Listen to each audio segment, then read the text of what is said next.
ይህች ልጃገረድ ራስን በራስ የማርካት ሱስ ውስጥ ትገባለች። ስሜቷን ለማቆም ብትሞክርም አትችልም። ታሪኩ የሚጀምረው አሊስ በተባለች ዋና ገጸ ባህሪያችን ነው።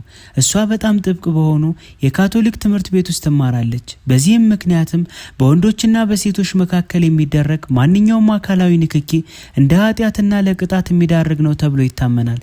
ሚስ ቤዳ ከተባሉት በጣም ጥብቅ ከሆኑ አስተማሪዎች መካከል አንዷ ስትሆን አንዲት ልጃገረድ ቀሚሷ ትንሽ አጭር ስለሆነ ብቻ ወደ እርሰ መምህሩ ቢሮ ትልካታለች።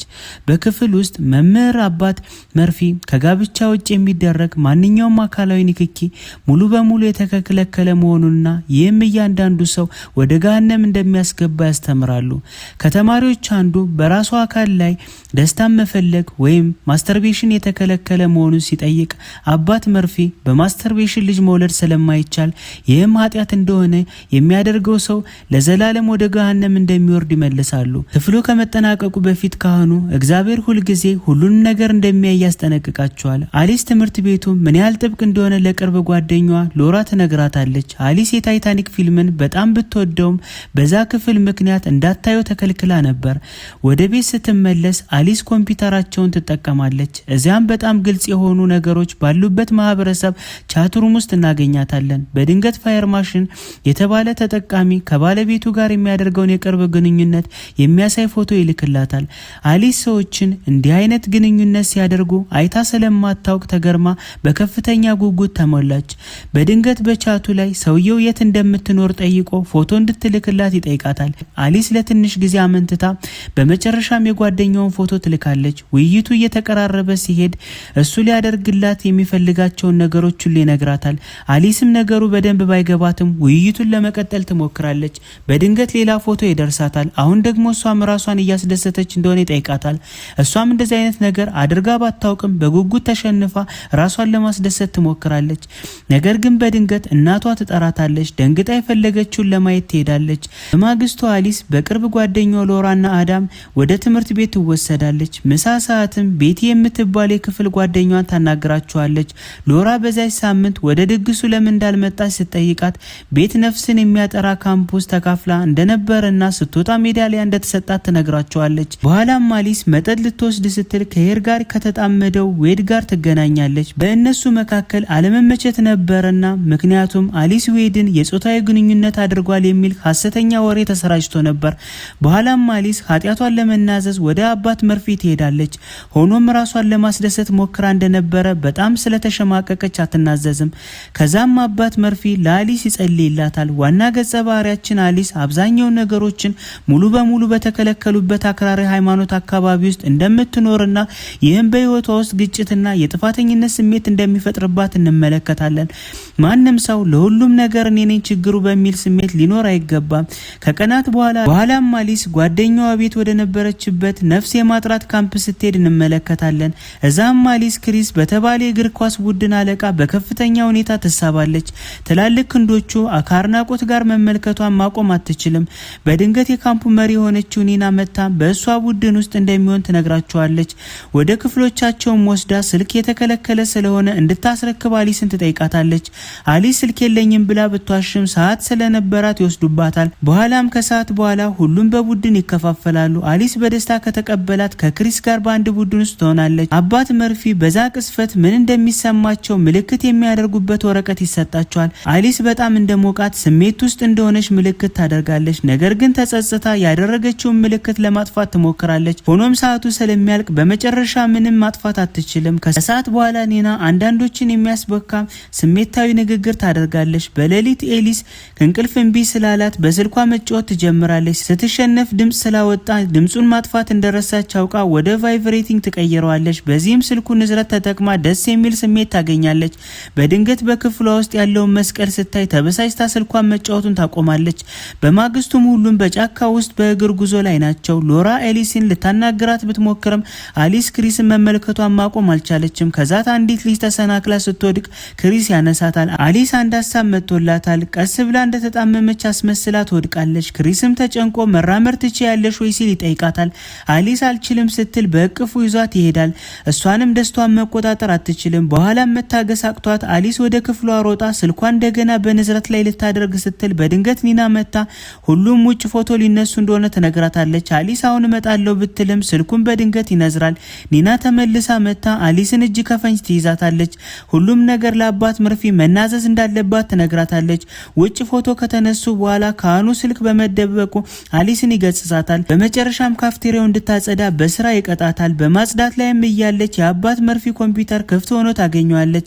አሊስ ስለ አዋቂዎች ሚስጥር ጾታዊ ግንኙነት ለመጠየቅ ወደ እሱ የቻት መለያ ትገባለች። በድንገት ሰው ሲመጣ ስለምትሰማ በፍጥነት ሞኒተሩን ታጠፋዋለች። ነገር ግን በስህተት ማጥፊያውን በደንብ ስላልተጫነችው ኮምፒውተሩ ክፍት ሆኖ ይቀራል። ስጦታ ከኒና ጋር ትገናኛለች። ኒና ስለ ስልኩ እንዳትጨነቅና እንደተወችው ትነግራታለች። በማግስቱም አባት መርፊ ተበሳጭቶ በሁሉም ፊት መናገር ትላንትና አንድ ሰው ኮምፒውተሩን ተጠቅሞ ተገቢ ያልሆነ ድረገጾች እንደጎበኘ ይናገራል። በኋላም በንስሐ ወረቀት አባት መርፊ ለአሊስ ከእግዚአብሔር ጋር ያላትን ግንኙነት የሚያስተካክል ነገር እንዳለ ይጠይቃታል። አሊስ የለም ብላ ትመልሳለች። በድንገት አባት መርፊ ካምፕ ስትደርስ በሰጠቻቸው ወረቀት ላይ እንዳመለከተችው አሁን ስሜት እንደሚሰማት ይጠይቃታል።